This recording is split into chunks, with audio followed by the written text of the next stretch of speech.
할렐루야. 우리가 지금 여호와의 절기를 지내고 있습니다. 구약적으로는 유월절 절기고 또 신약적으로는 고난주간 부활절의 절기를 지내고 있습니다. 어제 말씀드린 것처럼 이 여호와의 절기라고 하는 이 절기는 히브리어로 모에드입니다. 이 모에드라고 하는 것을 영어 성경에 쓰면 오역을 해서 피스트 이렇게 그 잔치 벌리고 또 축제하는 것과 같은 그런 용어로 사용하지만 사실은 이 모에드라고 하는 말의 그 진정한 의미는 약속 시간이라고 하는 뜻입니다. 여호와의 약속 시간이라는 것입니다. 우리를 고치시고 또 우리를 새롭게 하시고 우리를 살리시기 위한 여호와의 약속 시간, 이것이 바로 여호와의 절기입니다. 레위기 23장에 보면 8개의 절기가 나옵니다. 하나님은 참 놀랍게 이 절기를 통해서 하나님의 약속 시간을 통해서, 또 다른 말로 바꾸면 시즌이라고 말할 수 있는데, 하나님의 시즌을 통해서 하나님이 일하시는 것을 볼 수 있습니다. 가장 첫 번째 절기가 유월절입니다. 아비월. 그러니까 이스라엘 백성들에게 있어서 첫 달이 아비월이라고 하는 달인데, 우리로 말하면 한 3월이나 4월쯤 해당되는 달입니다. 그 달 14일, 이것이 유월절이 됩니다. 이 유월절이 첫 번째 절기고, 그 다음 날서부터 무교절이 일주일 동안 시작을 합니다. 유월절로부터 3일 후에가 초실절입니다. 이 초실절은 처음 보리에 이삭을 베어서 그 첫 단을 하나님께 감사로 올려드리는 절기, 이것이 초실절입니다. 이 초실절로부터 50일을 세서, 그래서 이 보리에 대한 추수를 하나님께 올려드린다 해서 맥추절, 보리를 추수하는 절기, 또는 50일을 셌다라고 말해서 오순절이라고 말하기도 하고, 또 7주를 지난 후다라고 말해서 칠칠절이라고 말합니다.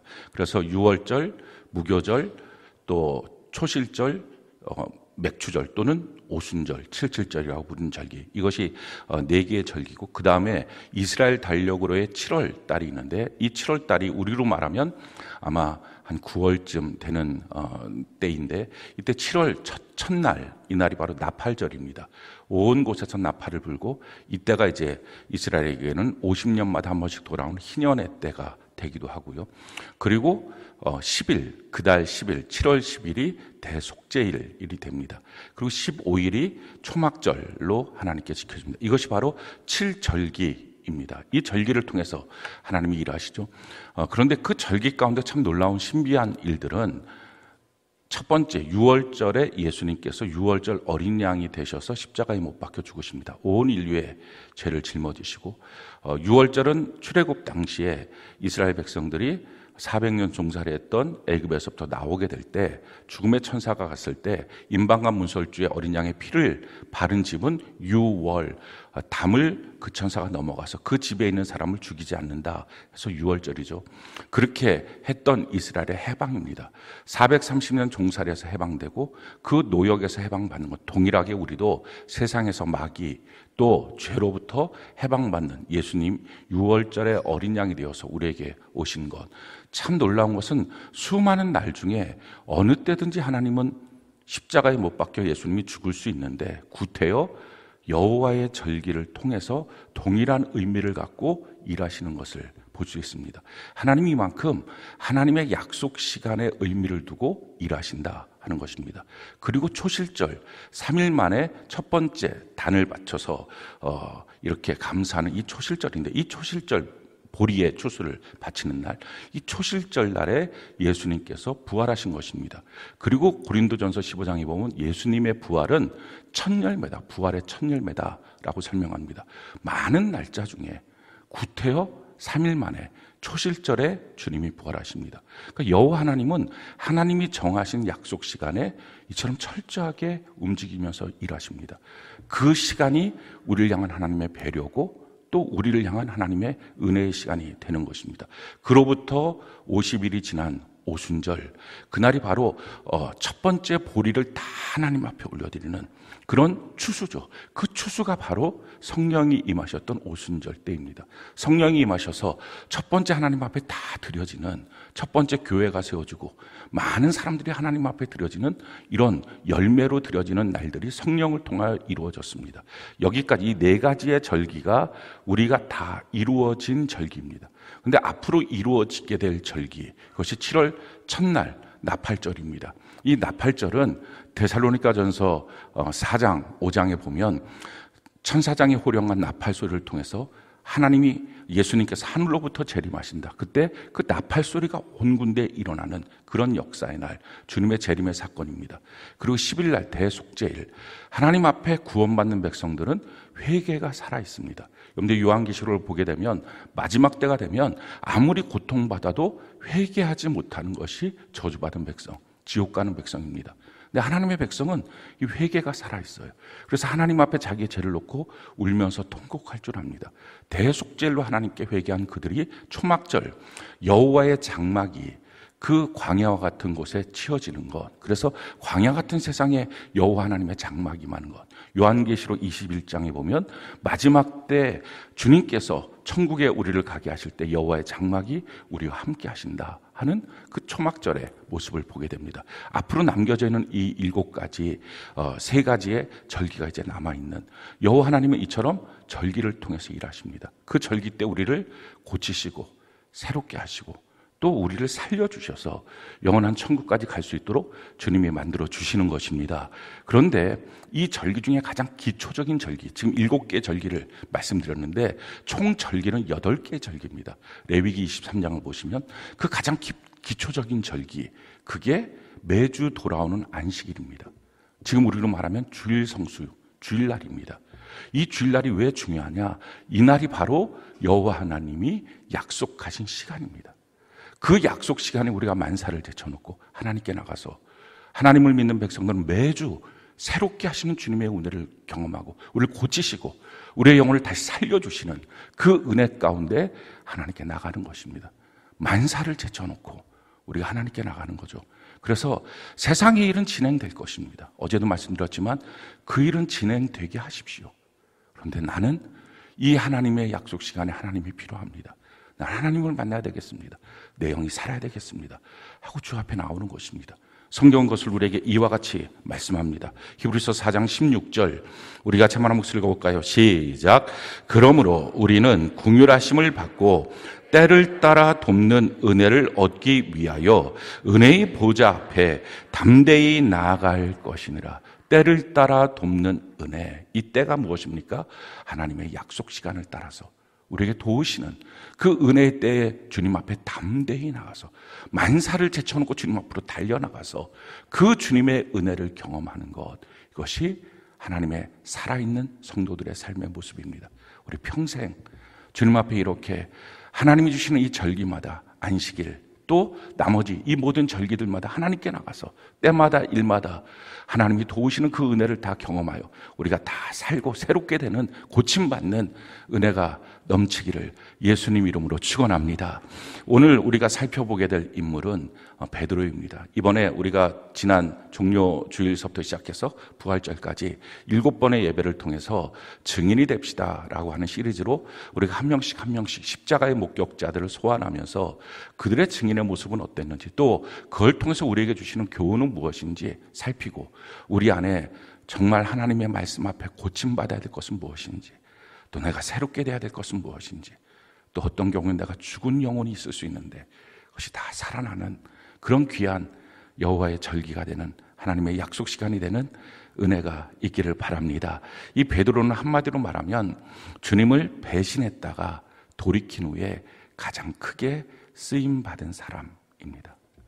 우리가 신앙생활하면서 믿음이 한 번도 요동치지 않고 그렇게 살아갈 수만 있다면 너무 감사한 일이죠.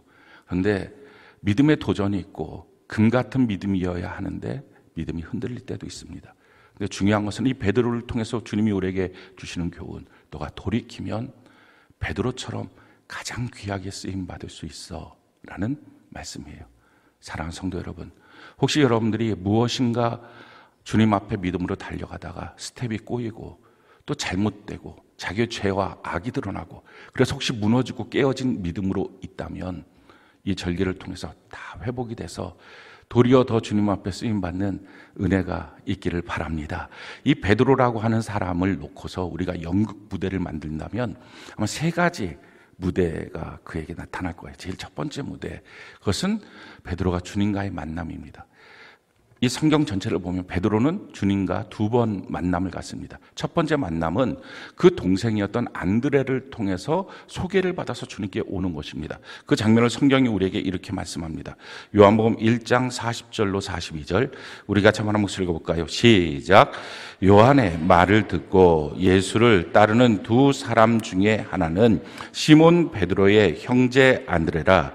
그가 먼저 자기의 형제 시몬을 찾아 말하되 우리가 메시아를 만났다 하고 데리고 예수께로 오니 예수께서 보시고 이르시되 내가 요한의 아들 시몬이니 장차 게바가 하리라 하시니. 지금 이 첫 번째 만남, 그것은 자기 동생 안드레가 먼저 예수님을 침례 요한의 제자였다가 그 침례 요한이 세상 죄를 짊어지고 하는 하나님의 어린 양이다 하는 그 선포를 듣고 그때부터 예수님을 따르기 시작합니다. 예수님을 따르면서 그 예수님 바로 메시아인 것을 자기가 믿게 되죠. 그러고 나서 자기의 가장 가까웠던 자기 형, 이 베드로를 주님께로 데리고 옵니다. 베드로를 보자마자 다른 어떤 정보도 없었는데 예수님 말씀하십니다.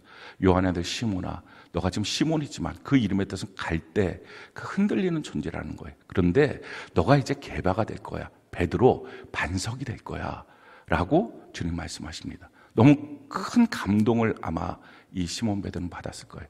나는 왜 이렇게 이름조차도 흔들리고 나는 왜 이렇게 감정의 기복이 심한 사람이야. 이게 그의 핸디캡이었을지 몰라요. 근데 그 갈등 속에 있던 그가 주님을 만나자마자 자기에 대해서 뭔가 자기의 기도 제목이 이겁니다. 이런 얘기도 하지도 않았는데 주님이 그냥 말씀하시는 거예요. 넌 이제 반석 같은 사람이 될 거야. 그 말을 들었을 때 얼마나 큰 감동을 받았을까요? 그런데 문제는요. 감동을 받은 그 말을 듣고 그냥 감동이었어요. 그가 진실로 바뀌어졌던 것은 두 번째 만남이에요. 그 두 번째 만남은 누가복음 5장에 있는 사건입니다. 그가 밤새도록 고기를, 원래 직업이 어부니까 밤새도록 고기를 낚는데 한 마리도 낚지 못했어요. 그래서 이제 배와 그물을 해변에 놓고서 그물을 닦으면서 이제 그날 저녁에 또다시 낚시하기 위해서 준비하고 그렇게 하고 있는 차에 예수님께서 많은 군중들과 함께 거기로 오십니다. 그리고 그 베드로한테 내가 설교할 수 있도록 너 배에 올라타서 배를 좀 띄워서 강단처럼 만들어주고 내가 설교할 수 있게 하면 좋겠다라고 말씀하시죠. 그 이스라엘의 지형은 갈릴리 바다 쪽에 가면 이 갈릴리 바다는 해수면보다 훨씬 더 낮습니다. 그러니까 옆에 있는 언덕과 있는데 그 바람의 강도가 다르기 때문에 아침에는 바람이 이 바다 쪽에서 갈릴리 바다 쪽에서 언덕 쪽으로 불고 또 저녁 때가 되면 그 언덕 쪽에서 바다 쪽으로 이렇게 바람이 붑니다.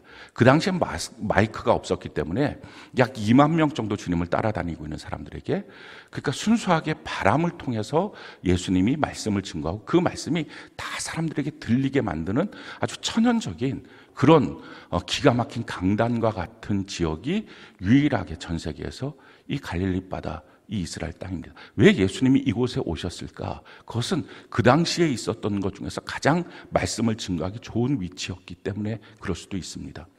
그렇게 해서 지금 아침절이 됐으니까 바다 쪽에서 언덕 쪽으로 바람이 부니까 배를 좀 띄워서 내가 서서 말을 하면 그럼 그 말을 이 언덕에 앉아있는 약 2만 명 정도가 들을 수 있으니까 너가 좀 도와달라 했을 때 베드로가 주님을 모시고 언덕 그 바다 쪽으로 좀 띄웁니다. 그리고 얼마큼 말씀을 증거하셨는지는 모르겠어요. 그러고 난 다음에 주님이 말씀하십니다. 깊은 데로 가자. 그래 그물 내려라. 그때 베드로가 우리가 잘 아는 것처럼 밤이 맞도록 수고했지만 한 마리도 낚지 못했습니다. 그리고 아침쯤이 되면 고기 한 마리도 없습니다. 이게 이 바다의 특징입니다. 그렇다 할지라도 내가 말씀에 의지하여 그물을 내리겠습니다. 이렇게 하고 그물을 내렸더니 2배에 가득한 그 고기를 낚습니다. 그 고기를 낚고 난 다음에 이 베드로가 그물로다가 다 이 해변가에다 갖다 놓고 주님 앞에 무릎을 꿇습니다. 내가 죄인입니다. 나를 떠나시옵소서. 그가 예수님의 그 본 모습을 보기 시작한 거예요. 그랬을 때 예수님께서 우리가 다 아는 것처럼 너가 이제까지는 고기를 낚는 어부였지만 사람을 낚는 어부로 내가 너를 만들어줄 것이다 하는 말을 듣고 그 말씀 앞에 그가 결단하고 자기의 배도 그물도 또 자기가 아마 그 처가살이를 했던 것 같은데 자기 그 장모님도 또 자기 가족도 내버려 두고 이제부터 주님을 따라가는 그 삶을 삽니다. 우리가 첫 번째 만남과 두 번째 만남의 차이를 알 수 있어요. 첫 번째 만남은 큰 감동을 받았던 만남이에요. 근데 큰 감동을 받았긴 했지만 변화는 없었어요. 두 번째 만남에서 베드로가 자기의 인생의 궤도를 바꿉니다. 이렇게 인생의 궤도를 바꾸는 예수님과의 만남을 우리가 인격적인 만남이라고 말합니다. 우리가 예배당에 나와서 설교를 들을 때 큰 감동이 되는 속칭 은혜를 받았다라고 하는 말씀들을 많이 받습니다. 근데 그 은혜를 받았다라고 하는 말은 아직 인격적으로 예수님을 만나지 못한 상태입니다. 거기서 한 걸음 더 나가서 언제 인격적으로 예수님을 만납니까? 자기가 주님 앞에 무엇인가 순종이 되는 것입니다. 주님이 하시는 그 말씀, 자기한테 레마의 말씀이 되어서 좀 배를 띄워달라, 깊은 데로 가자, 그물을 내려라 라고 하는 그 말씀 앞에 자기가 순종이 되는 것입니다. 순종이 됐을 때가 진짜 믿음이 되고요, 그 진짜 믿음은 자기의 삶의 궤도를 바꿔서 다 내려두고 주님을 따라갑니다. 자기를 바꾸지 못하는 신앙은 신앙이 아니고 종교입니다. 저 큰 감동도 받았는데요, 눈물도 흘렸는데요, 그러나 아직 베드로의 첫 번째 만남일 수 있어요. 그 눈물을 흘리고 감동을 받은 것이 아니라 실제로 주님의 명령 앞에 내가 순종이 되었는지, 그 순종이 믿음이 됩니다. 그 순종이 쌓여가면서 배를 좀 띄워줄래? 그 다음 순종은 뭡니까? 깊은 데로 가자. 그 다음에 순종은 뭐예요? 그물을 내려봐. 깊은 데 가서 그물을 한번 내려봐봐. 이렇게 주님이 단계적으로 그에게 명령하십니다. 그 단계마다 조금씩 주님의 말씀 앞에 그 순종이 쌓여지면서 믿음이 쌓여지고, 믿음이 쌓여진 그 믿음이 인생의 궤도를 바꾸는 것입니다. 이걸 인격적으로 주님을 만났다라고 말합니다. 그때부터 주님과 베드로와의 관계가 형성되는 것입니다. 사랑하는 성도 여러분, 여러분들이 예배당에 나와서 감미로운 말씀을 듣고 은혜로운 찬양을 부르고, 그래서 감정이 복받치고 눈물도 나오고 그런 경험들이 많이 있었다면 너무 감사한 일입니다. 그런데 그것이 주님과의 만남은 아직 아닙니다. 주님과의 만남이 되려면 주의 말씀 앞에 조금씩 순종이 돼야 되고, 그 순종이 쌓여가면서 그게 믿음이 되고, 그 믿음이 내 인생의 궤도를 바꿉니다. 그래서 아직 순종이 너무 어려우신 분들은 아직 이 두 번째 만남이 준비돼야 합니다.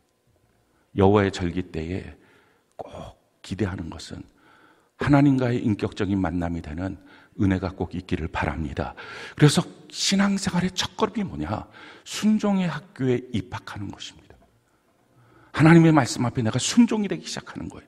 왜 순종이 중요하냐? 그래야 내 인생의 궤도를 바꾸는 진짜 믿음, 산 믿음의 소유자가 됩니다.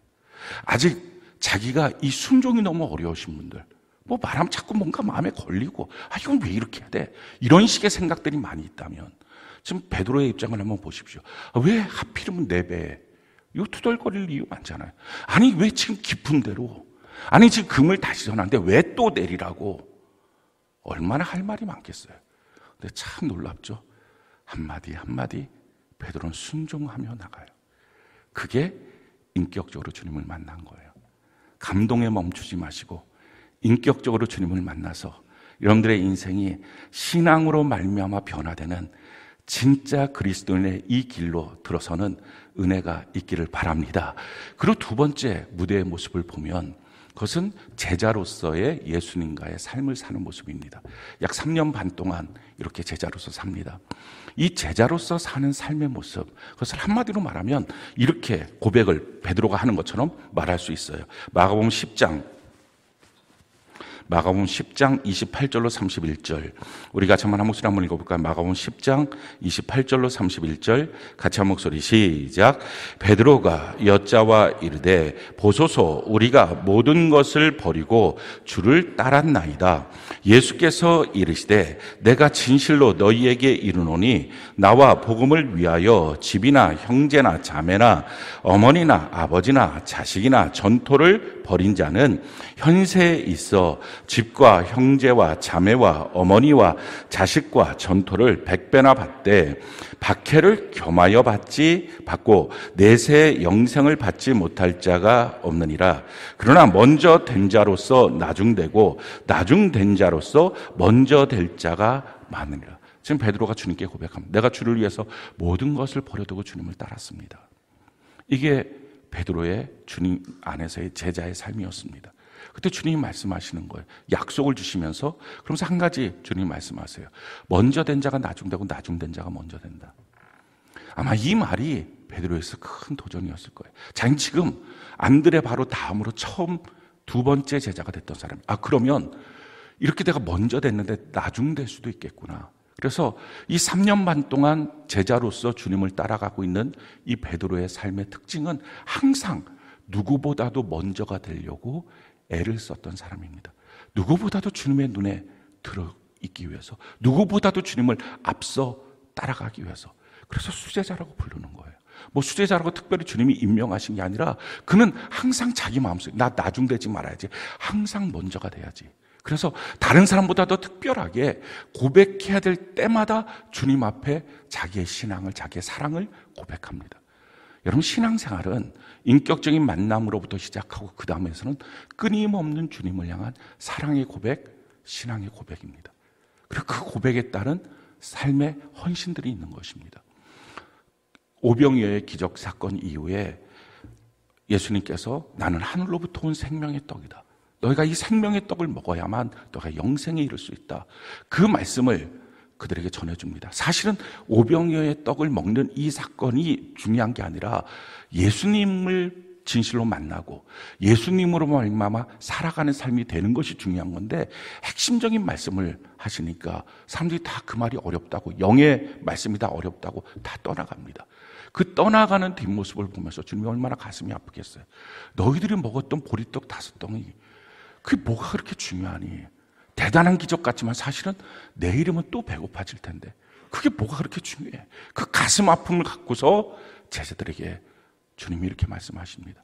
너희도 가려느냐? 여기서 정말 애잔한 주님의 마음이 느껴지죠. 근데 그때 베드로가 이렇게 고백해요. 요한복음 6장 67절로 68절, 우리 같이 한번 읽어볼까요? 시작. 예수께서 12 제자에게 이르시되 너희도 가려느냐? 시몬 베드로가 대답하되 주여, 영생의 말씀이 주께 있사오니 우리가 누구에게로 가오리까? 얼마나 주님이 기뻐했을까요? 이렇게 주님과의 관계가 맺어지는 거예요. 내가 하는 이 말이 주님이 기뻐하실까? 내가 하는 이 생각이 주님이 기뻐하실까? 내가 지금 이 자리에서 이런 말을 했을 때 주님은 어떠실까? 그래서 주님 앞에 가장 사랑받는 제자, 수제자, 주님이 언제든지 그를 보면 가장 먼저 아꼈던 제자, 이렇게 되는 거예요. 아무 말이나 툭툭하고, 어제 말씀드렸던 것처럼 생각은 자유 아니야. 그렇지가 않아요. 내가 영의 생각을 하면 생명과 평안이지만 육의 생각을 하면 사망입니다. 내가 어떤 말을 하느냐, 심판날에 그가 한 말 그대로 그가 심판을 받고 상을 받을 것이다. 베드로는 주님 앞에 영생의 말씀이 여기 있사온데 우리가 누구에게로 가겠습니까? 그러고 난 다음에 그 오병이어 사건 이후에 주님께서 그 베드로와 제자들을 향해서 바다 건너편으로 가라, 배 안에서 가라. 그리고 예수님은 산에 올라가서 기도하시죠. 밤 4경쯤 됐을 때, 새벽 3시에서 6쯤 됐을 때 그들이 그 파도 가운데 아주 고생하고 있는 모습들을 봅니다. 그리고 주님이 그들을 구원하시기 위해서 바다 위로 걸어오시게 되죠. 바다 위로 걸어오실 때 다 유령이라고 깜짝 놀랍니다. 그때 예수님 말씀하시죠. 놀라지 마. 나야. 두려워하지 마. 그럴 때 베드로가 예수님 걸 보는 거예요. 바다 위에 서 계시는 분, 성경에 있는 말씀 그대로 그는 창조주밖에 없어요. 창조주인 예수님을 바라보고 베드로가 외쳐요. 주여, 주님이십니까? 창조주라면 내가 배 안에 있는 것이 불안전하죠. 난 주님 앞으로 가는 게 훨씬 더 안전하죠. 주님, 나로 주님께로 오게 해주세요. 그때 예수님이 오라 라고 말씀하시죠. 창조적인 것을 인정하는 고백을 합니다. 성경의 것을 우리에게 이렇게 말씀하죠. 마태복음 14장 28절로 29절 우리 같이 한번 목소리를 해볼까요? 시작. 베드로가 대답하여 이르되 주여 만일 주님이시거든 나를 명하사 물 위로 오라 하소서 하니 오라 하시니 베드로가 배에서 내려 물 위로 걸어가되 예수께로 가되. 그렇습니다. 예수께로 나가는 거예요. 그 고백이 얼마나 주님의 가슴에 기뻤을까요? 그래, 너가 나를 보고 있구나. 그러고 마침내 가이사랴 빌립보 지역에 갔을 때 예수님께서 사람들이 날 누구라고 하느냐? 예레미야라고 하고 또 침례 요한이라고 여러 가지로 말합니다. 그래, 그럼 너희는 나를 누구라고 하느냐? 다른 모든 제자들이 꿀먹은 벙어리처럼 뭐라고 말해야 될지 몰라서 우물쭈물합니다. 그때 베드로가 이렇게 고백하죠. 성경 마태복음 16장 16절 우리 같이 한번 목소리를 볼까요? 시작. 시몬 베드로가 대답하여 이르되 주는 그리스도시요 살아계신 하나님의 아들이시니이다.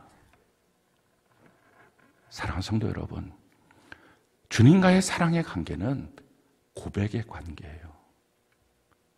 말의 관계예요. 그리고 이 말대로 주님 앞에 자기의 인생을 헌신하는 것입니다. 어떤 사람은 참 말이 복되지가 않아요. 부정적인 말, 아무 말이나 툭툭 던집니다. 난 믿음이 없는 것 같아요. 난 형편없는 것 같아요. 난 모르겠어요. 주님 잘 모르겠어요. 뭐 어떻게 말해야 될지도 모르겠어요. 그 말이 자기의 영혼을 망가뜨리고 죽이고 있다는 걸 우리가 알아야 됩니다. 주님이 계신데 주님 앞에다 놓고 나 주님 모르겠어요. 나 뭐라고 표현해야 될지도 모르겠어요. 주님 날 사랑한다고요? 나 모르겠어요. 이게 박대입니다. 주님을 박대하는 것.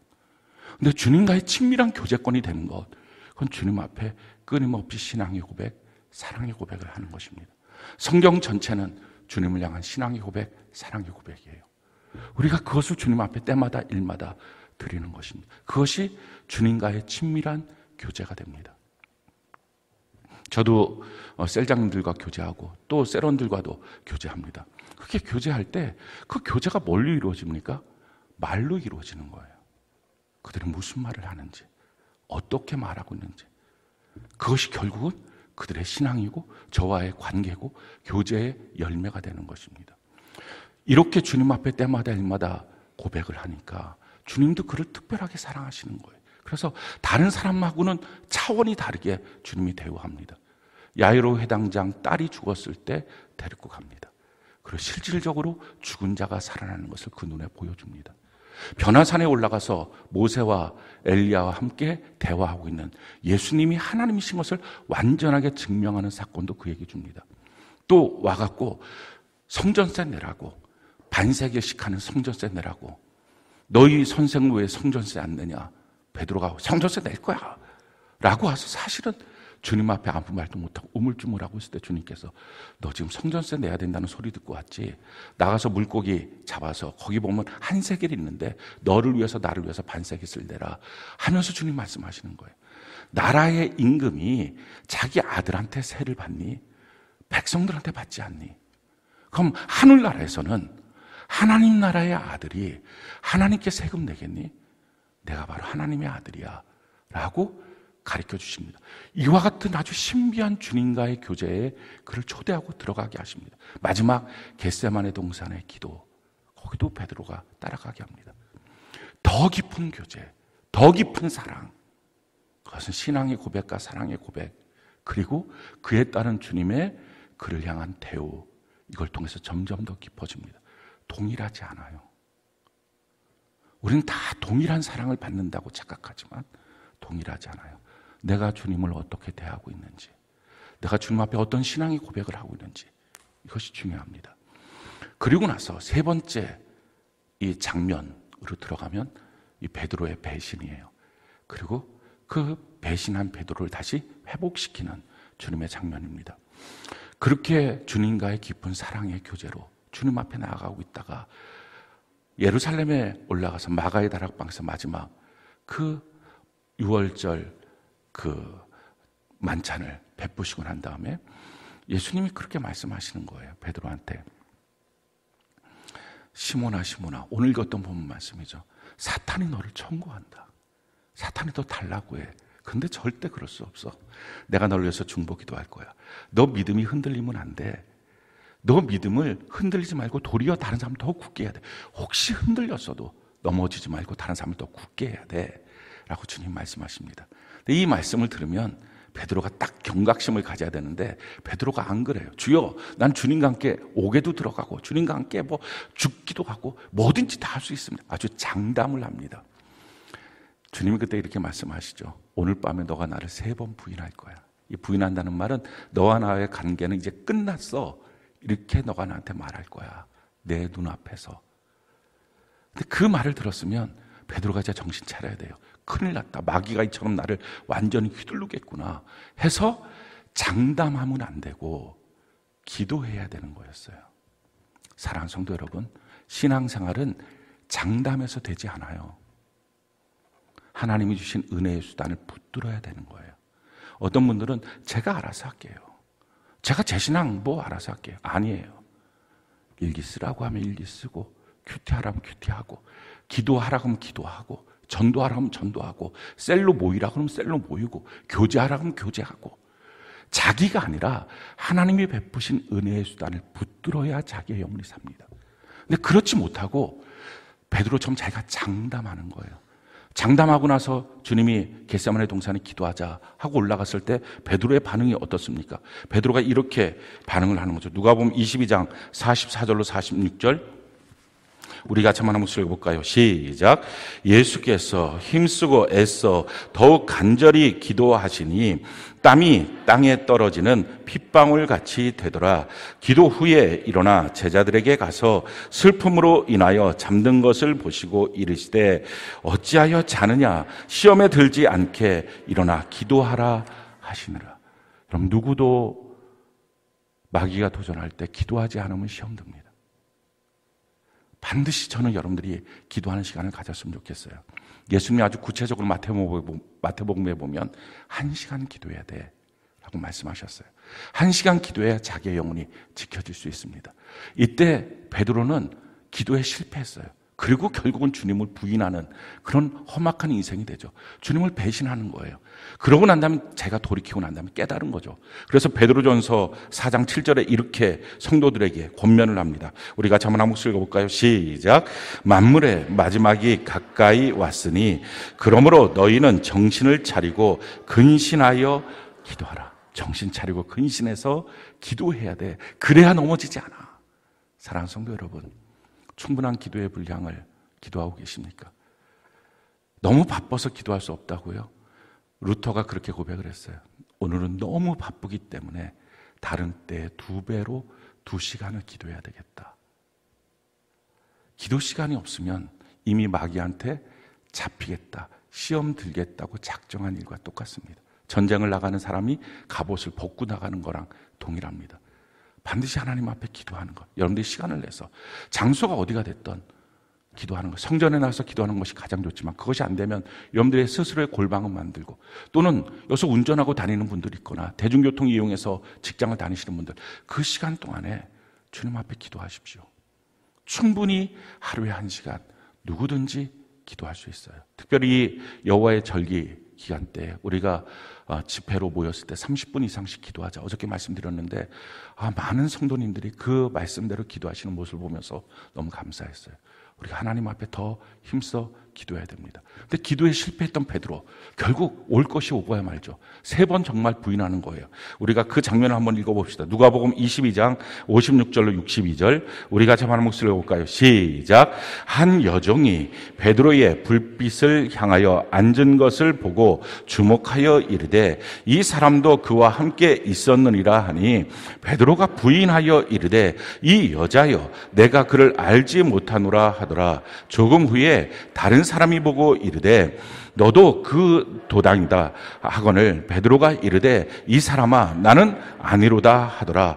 1시간쯤 있다가 또 한 사람이 장담하여 이르되 이는 갈릴리 사람이니 참으로 그와 함께 있었느니라. 베드로가 이르되 이 사람아 나는 내가 하는 말을 알지 못하노라. 아직 말하고 있을 때 닭이 곧 울더라. 주께서 돌이켜 베드로를 보시니 베드로가 주의 말씀 곧 오늘 닭 울기 전에 내가 3번 나를 부인하리라 하심이 생각나서 밖에 나가서 심히 통곡하니라. 뭐 별 대단한 법정에 서 있을 때 부인한 것도 아니에요. 뭐 죽을까 봐 그렇게 한 것도 아니었어요. 지나가는 여종이 말할 때, 또 다른 사람이 말할 때, 또 다른 사람이 말할 때, 아무것도 아닌 장삼이사 이런 사람들이 대충 말할 때 그 앞에서 절대 아니라고 부인했다는 것은 다른 성경에 보면 예수를 저주합니다. 그런 마지막 그 장면에서 주님이 그와 시선이 마주쳐요. 그 순간에 주의 말씀이 떠올라서 밖으로 뛰어나가서 통곡하며 옵니다. 그리고 예수님은 그 바로 다음 날에 십자가에 못 박혀 죽으시죠. 그리고 주일날이 되었을 때 우리가 주일을 지키는 이유는 원래 토요일날이 금요일 밤서부터 토요일날 밤까지가 바로 안식일인데 주일을 지키는 이유는 주일날에 성령이 오셨고 주일날에 예수님이 부활하셨기 때문입니다. 그렇게 주일날에 주님이 부활하시죠. 그 아침에 여인들이 먼저 갑니다. 여인들이 가서 그 무덤에 가서 향유를 바르기 위해서 예수님 몸에 그 시체에다가 향유를 바르기 위해서 갔는데 예수님의 그 무덤 문이 열려 있고 안에 없는 거예요. 깜짝 놀라서 뛰어와서 베드로와 다른 제자들에게 예수님 시신이 없어요. 그때 제일 처음에 뛰어간 사람이 베드로입니다. 베드로가 뛰어가서 근데 자기보다 젊었던 요한이 더 빨리 뛰니까 베드로는 그것보다 좀 나이가 있고 그러니까 요한이 더 빨리 뛰고 근데 요한은 겁이 많으니까 무덤 앞에 서서 못 들어가고 베드로가 훅 하고 들어가서 보니까 진짜 시신이 없고 세마포 옷이 이렇게 딱 개어져 있는 거예요. 그 모습을 보고 이거 무슨 일이지? 누가 시신을 훔쳐갔을까? 참 엉뚱하죠. 훔쳐가는 사람이 시체가 입었던 옷은 또 딱 개켜놓겠습니까? 이게 앞뒤가 안 맞는데 막 자기가 갖고 있는 상식대로 생각하고 돌아와서 갈등하고 있을 때 그날 저녁에 제자들이 모여 있는데 예수님이 나타나시는 거예요. 영은 뼈와 살이 없지만 나는 뼈와 살이 있어. 내 손과 내 옆구리에 이 못 박힌 것, 창 박힌 것을 너희가 봐라. 그래서 예수님이 오신 걸, 부활하신 걸 다 믿게 됩니다. 그런데 그 자리에 도마가 없었어요. 그러니까 그 도마한테 그 얘기를 하니까 나는 예수님 손에다가 손가락 넣어보지 않고 옆구리에 창에다가 내 손가락 넣어보지 않고 믿을 수가 없다. 그러고 난 다음에 그 말하고 6일 만에 주님이 또 나타나세요. 그리고 도마한테 만져라 이렇게 말하죠. 그때 나의 주 나의 하나님, 내가 주님을 찬양합니다. 우리가 아마 기도할 때 그런 찬양, 우리 성전 기도할 때 나의 주 나의 하나님이여, 이 고백이 도마가 불신앙이었다가 주님을 만나고 고백하는 내용이에요. 그렇게 주님을 만나게 되죠. 이렇게 주님을 만나고 있을 때 참 놀라운 것은 다른 때 같았으면 베드로가 팍 튀어나와서 나의 주여 하고 외치고 주님 품에 안겨도 뭐 시원치 않을 정도로 항상 앞서갔던 사람인데, 놀라운 것은 그 뒤로는 베드로의 모습이 성경에 기록되지 않아요. 아마 저편에 그냥 가만히 움츠리고 있었을 것 같아요. 면목이 안 서는 거예요. 주님과 시선을 마주쳤던 그때 그 기억. 자기는 주님 앞에 나설 수가 없는 거예요. 근데 주님은 정말 살아나셨어요. 이렇게 자꾸 나타나세요. 그 모습 가운데 너무 서먹서먹하고 어떻게 그 자리를 자기가 감당해야 될지를 모르겠다는 거죠. 그러고 있다가 베드로가 말해요. 나 이제 안 되겠어. 나 옛날처럼 고기 낚으러 가야 되겠어. 너무 어색해. 너무 서먹해. 게다가 주님도 이제 계속 같이 있는 게 아니라 뜨문뜨문 나타나시니까 우리도 먹고 살 계획을 세워야지. 가서 고기 낚아야 되겠어. 요한복음 21장에 보면 베드로가 고기 낚으러 가겠다고 외치니까 그 나머지 제자들도 줄줄 베드로를 또 따라갑니다. 왜냐하면 베드로가 항상 수제자 역할을 했으니까. 이게 앞서간 사람이라는 게 참 중요해요. 이렇게 앞서가는 사람이 사고 칠 때도 그 뒤에 있는 사람들은 그게 그냥 좋은가 보다 싶어갖고 그냥 같이 또 쫓아갑니다. 그렇게 해서 금을 던져 고기를 낚는데 참 이런 무슨 데자부가 있을까요? 주님 두 번째 만났던 자기의 인생에 큰 변화가 있었던 바로 그날처럼 고기를 한 마리도 못 낚는 거예요. 근데 그 새벽이 되었을 때 저편에서 어느 한 분이 외치는 거예요. 물고기 좀 낚았니? 얘들아, 물고기 좀 낚았니? 사실은 이 30살 넘은 베드로나 이런 사람들이 어부로 있는데 저기 해변가에 있다고 해도 야 얘들아 이렇게 부를 수 있는 사람이 누가 있겠어요? 근데 얘들아 고기 좀 낚았니? 그랬더니 못 낚았어요, 하나도. 그러면 배 오른편에다가 그물을 던져봐라. 그 그물에 막 가득히 고기가 있는 거예요. 그 가득히 있는 고기를 딱 잡자마자 요한이, 눈이 좀 좋았던 요한, 좀 젊었던 요한이 예수님이다. 그 말을 듣자마자 이 베드로가, 원래는 서먹서먹하잖아요. 막 웃옷을 챙겨 입고 바다로 뛰어들었어요. 그럼 막 주님 앞에 갑니다. 근데 놀라운 것은 주님 앞에 딱 가자마자 얼음이에요, 얼음. 어색한 거예요. 갖고 뭘 해야 될지 모르는 거예요. 그랬더니 베드로가 이렇게 엉뚱한 일을 해요. 딱 주님 앞에 뛰어들고 난 다음에 요한복음 21장 11절, 우리 같이 한번 읽어볼까요? 시작. 시몬 베드로가 올라가서 그물을 육지에 끌어올리니 가득히 찬 큰 물고기가 153마리라 이같이 많으나 그물이 찢어지지 아니하더라. 고기 세고 있어요. 주님 앞에 막 바다에서 뛰어내려서 달려갔거든요. 그 전 장면이 이런 장면이에요. 요한복음 21장 3절로 7절, 우리 같이 한번 한 목소리 한번 읽어볼까요? 시작. 시몬 베드로가 나는 물고기 잡으러 가노라 하니 그들이 우리도 함께 가겠다 하고 나가서 배에 올랐으나 그날 밤에 아무것도 잡지 못하였더라. 날이 새어갈 때에 예수께서 바닷가에 서셨으나 제자들이 예수인 줄을 알지 못하는지라 예수께서 이르시되 얘들아 너희가 고기가 있느냐 대답하되 없나이다. 이르시되 그물을 배 오른편에 던지라 그리하면 잡으리라 하시니 이에 던졌더니 물고기가 많아 그물을 들 수 없더라. 예수께서 사랑하시는 그 제자가 베드로에게 이르되 주님이시라 하니 시몬 베드로가 벗고 있다가 주님이라 하는 말을 듣고 겉옷을 두른 후에 바다로 뛰어내리더라. 예수님이 사랑했던 제자라고 요한복음에 자기 혼자 스스로 외치는 사람이 이 요한이에요. 그러니까 아무도 별로 인정해주지 않지만 자기 혼자 예수님이 특별히 사랑했던 사람 뭐 이렇게라도 하는 겁니다. 그렇게 하는 그 제자가 눈이 좋으니까 주님이시야. 그랬더니 이 베드로가 겉옷을 입고 막 뛰어나고 막 헤엄쳐갖고 주님 앞에 딱 섰는데 뭐라고 할 말이 없는 거예요. 그러니까 뒤로 돌아서서 그물을 당겨서 물고기 하나, 둘, 셋. 그 모습을 예수님이 보고 있을 때, 이래서 153, 153이 나온 거예요. 모나미 153. 모나미 대박을 쳤던 그 볼펜의 그 이름이 여기서 축복의, 사실은 이 숫자로 이게 쓰기가 좀 애매한 숫자이긴 하지만 153 이렇게 나온 거예요. 그렇게 세고 있어요.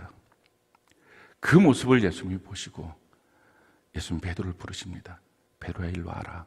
여기 앉아. 그러고 주님이 이렇게 물어보세요. 그것이 요한복음 21장 15절로 17절, 우리가 참 잘 아는 말씀입니다. 우리 같이 한번 읽어볼까요? 시작. 그들이 조반 먹은 후에 예수께서 시몬 베드로에게 이르시되 요한의 아들 시몬아 내가 이 사람들보다 나를 더 사랑하느냐 하시니 이르되 주님 그러하나이다. 내가 주님을 사랑하는 줄 주님께서 아시나이다. 이르시되 내 어린 양을 먹이라 하시고 또 두 번째 이르시되 요한의 아들 시몬아 내가 나를 사랑하느냐 하시니 이르시되 주님 그러하나이다. 내가 주님을 사랑하는 줄 주님께서 아시나이다. 이르시되 내 양을 치라 하시고 세 번째 이르시되 요한의 아들 시몬아 내가 나를 사랑하느냐 하시니 주께서 세 번째 내가 나를 사랑하느냐 하심으로 베드로가 근심하여 이르되 주님 모든 것을 아시오매 내가 주님을 사랑하는 줄을 주님께서 아시나이다. 예수께서 이르시되 내 양을 먹이라. 주님께서 처음에 아가페로 물어보십니다. 너 나를 절대적으로 사랑하니? 근데 주님 앞에 이 베드로가 예전 같으면 당연하죠 주님. 주님 앞에 나는 오게도 가고 죽기도 하고 이렇게 말했을 베드로. 장담했던 베드로. 근데 이제 그 말이 안 나와요. 주님 앞에 이렇게 말해요. 내가 주님을 필레오 합니다. 그냥 주님 좋아요. 그렇게 말했을 이 베드로의 그 모습, 그 말을 들었던 예수님의 심정. 주님 또 물어봐요. 너가 날 사랑하니? 아가페 하니? 절대 사랑하니? 주님, 저 주님 그렇게 절대 사랑 아니, 그렇게는 못해요 지금. 필레오, 그냥 주님이 좋아요. 주님 아시잖아요. 제가 주님 눈앞에서 어떻게 행동하고 어떻게 주님 앞에 부인했는지. 세 번째 예수님 물어보세요. 예수님 이렇게 물어보십니다.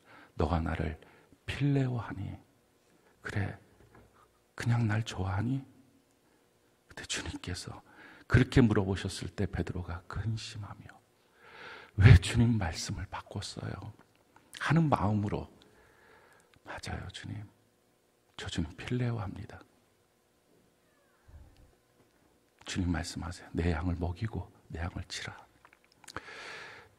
우리 인생 살다가 신앙생활 평생 흔들리지 않고 정금 같은 믿음으로 갈 수만 있다면 너무 좋죠. 그런데 그렇지 못할 때가 있어요. 왜냐하면 사탄이 우리를 내버려 두지 않아요.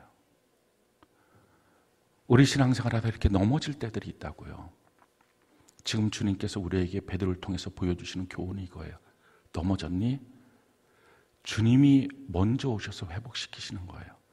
주님이 부활하시자마자 그 바로 천사를 통해서 그 주님을 만났던 여인들에게 가장 먼저 하셨던 말씀이 이거예요. 이렇게 말씀하십니다. 마가복음 16장 7절, 우리가 참 한번 읽어볼까요? 시작.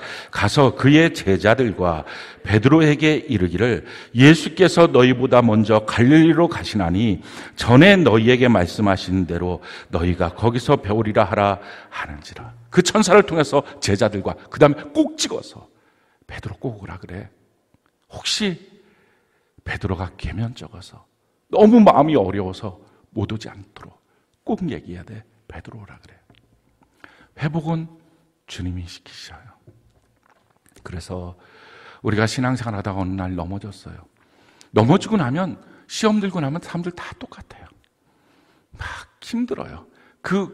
너무 쉬웠던 교회에 오는 것, 너무 쉬웠던 예배 드리는 것, 너무 쉬웠던 그 셀 모임 하는데, 너무 쉬웠던 큐티, 너무 쉬웠던 일기, 이게 다 어려워요. 너무 큰 짐이에요. 뭐라고 써야 될지도 모르겠어요. 자꾸 눈치를 봐요. 그런데 어느 날 우리 마음속에 이러면 안 되지, 내가 회복돼야지, 이 마음을 주님이 주신 거예요. 그래서 저는 그 마음을 여러분들이 소중히 여겼으면 좋겠어요. 주님이 만약에 무관심했으면 베드로는 거기서 그냥 끝이에요. 근데 주님 말씀하시는 거예요. 그 베드로 꼭 오라 그래요. 나 그를 만나고 싶어. 어쩌면 아마 우리 한 사람 한 사람을 향해서, 무너지고 넘어진 누군가를 향해서 주님 말씀하실 거예요. 그 사람 꼭 오라 그래. 오성택 꼭 오라 그래. 내가 그를 만나야 되겠어. 우리 안에 아주 작은, 다시 믿음 생활하고 싶다, 다시 좀 달려가고 싶다, 그 마음 우리 안에서 나온 거 아니에요. 주님이 주신 거예요. 신앙생활 정말 제대로 한번 해보고 싶다, 이거 주님이 주신 거예요. 그 주님이 주신 그 마음을 갖고 주님이 우리에게 물어보십니다. 너가 날 사랑하니? 그때 어쩌면 우리의 대답이 주님 내가 절대 사랑해요, 그 대답 안 나올 수도 있어요. 평상시에는 나오다가도 시험 들고 나면 그 말이 안 나와요. 그러니까 주님 말씀하세요. 그냥 너가 날 좋아하기만 해도 돼. 꼭 기억하십시오. 회복의 첫걸음 주님이 하셨고요, 우리에게 요구하시는 건 다른 큰 건 뭔가를 요구하시지 않아요. 주님 사랑하니, 이걸 요구하세요. 우리가 오늘 이 밤에 주님 앞에 다 고백했으면 좋겠어요. 주님이 원하시는 만큼의 절대 사랑, 그거 못할 수 있어요. 주님이 원하는 만큼의 어떤 절대 헌신, 그거 잘 안 나올 수 있어요. 근데 이거는 주님 아시잖아요. 자, 주님 좋아해요. 나 주님 떠나서는 살 수 없어요. 아마 베드로가 경험한 경험이 그걸 거예요. 밤새도록 그물을 낚고 있지만 한 마리도 낚지 못하는 자기 모습 속에 나 이제 예전으로 못 돌아가요. 나 주님 없으면 이제는 못 살 것 같아요. 주님 앞에 그렇게 마음에 들도록 수제자처럼 앞장서서 그렇게는 이제 자신 없지만 나 주님 없으면 못 살아요. 그 고백, 그때 주님이 세 번째 그를 일으키는 말씀이 이거예요. 내 양을 먹이라, 내 양을 치라. 시 없는 사람이 주님 앞에 나왔을 때 꼭 하는 일이 있어요.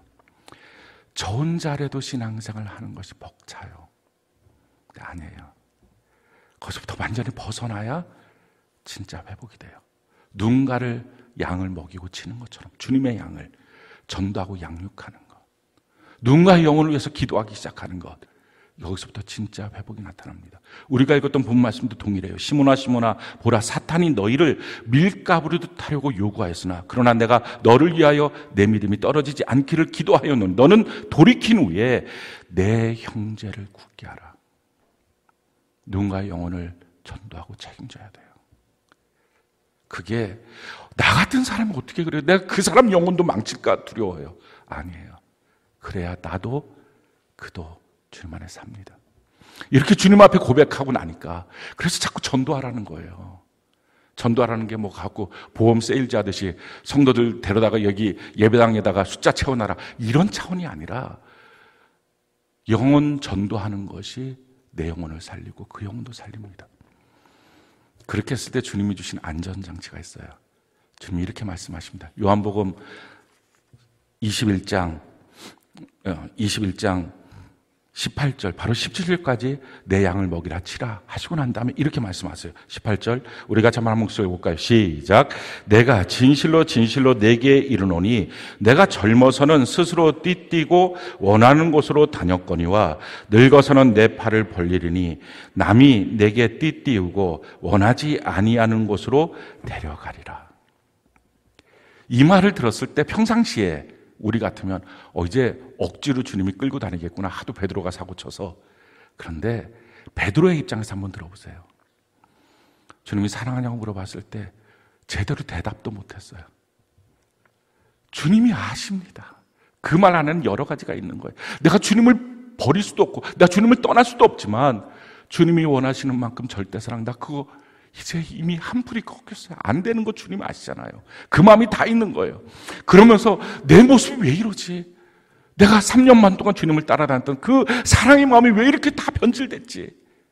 그런데 주님이 말씀하셔. 내 양을 먹이라 치라. 나 같은 자가 어떻게 다른 영혼을 책임져요? 그거 불가능해요. 내 영혼도 지금 벅찬데 누구를 책임져요? 근데 주님이 이렇게 말씀하시는 거예요. 지금까지 너가 너 마음대로 다녔는데 이제 내가 너를 띠띠어서 데리고 다닐 거야. 이 말이 베드로에게 얼마나 안심이 될까요? 나 주님 앞에 이제 그 사랑의 줄로 결박된 거죠. 나 내 마음대로 이제 안 사는 거죠. 나 내 마음대로 죄짓고 타락하지 않게 되는 거죠. 주님이 나를 꼼짝 못하게 데리고 다니는 거죠. 이게 얼마나 고마웠을까. 사랑하는 성도 여러분, 주님이 우리가 주님 앞에 사랑한다고 주의 양떼들을 먹이겠다고 할 때부터 주님이 주시는 너무 놀라운 은혜. 이제 너 실패하지 않도록, 실수하지 않도록, 잘못된 길 가지 않도록 내가 너를 묶어서 사랑의 줄로 묶어서 내가 너를 같이 다닐 거야. 성경은 이것을 이렇게 또다시 표현하고 있어요. 호세아 11장 4절 세 번역으로 같이 한번 읽어볼까요? 시작.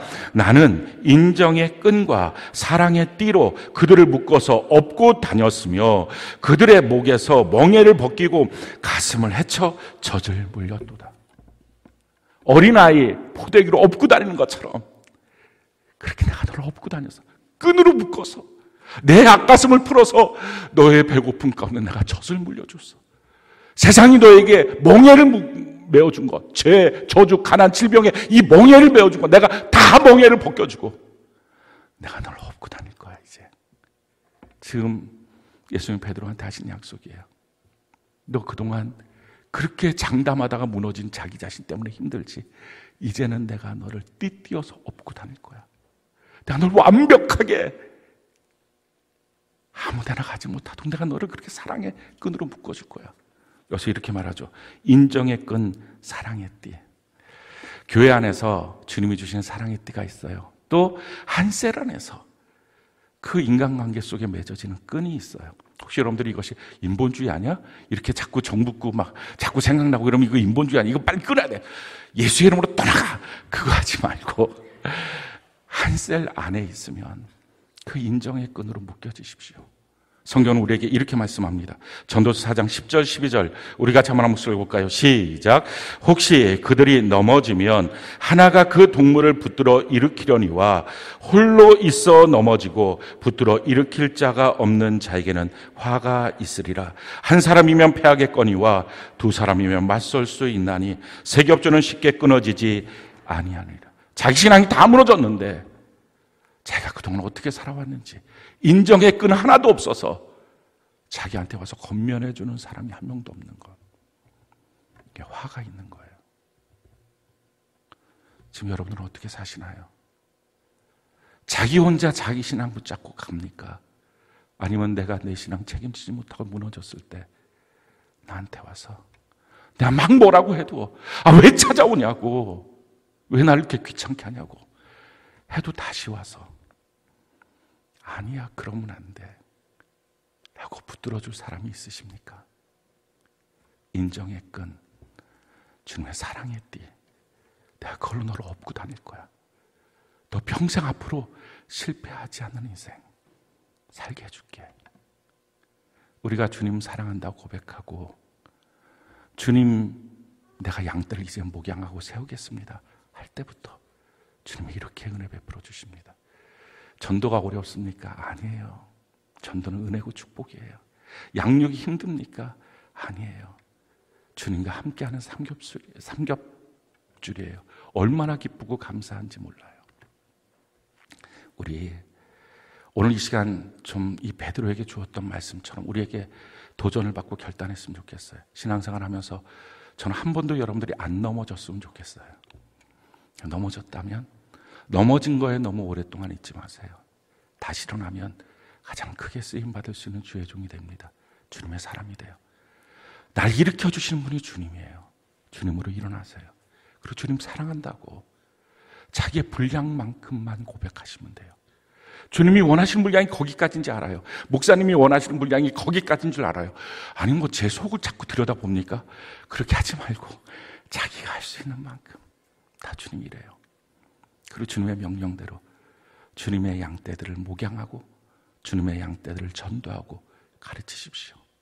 그럼 그때부터 주님이 주님의 사랑의 포대기로 우리를 안고 주님의 앞가슴을 풀어헤쳐서 주님의 젖으로 우리의 영혼의 배고픔들을 공급하시고 새롭게 하십니다. 이번이 여호와의 절기 때 우리 모두가 이렇게 주님으로부터 새롭게 되는 은혜가 넘치기를 예수님 이름으로 축원합니다.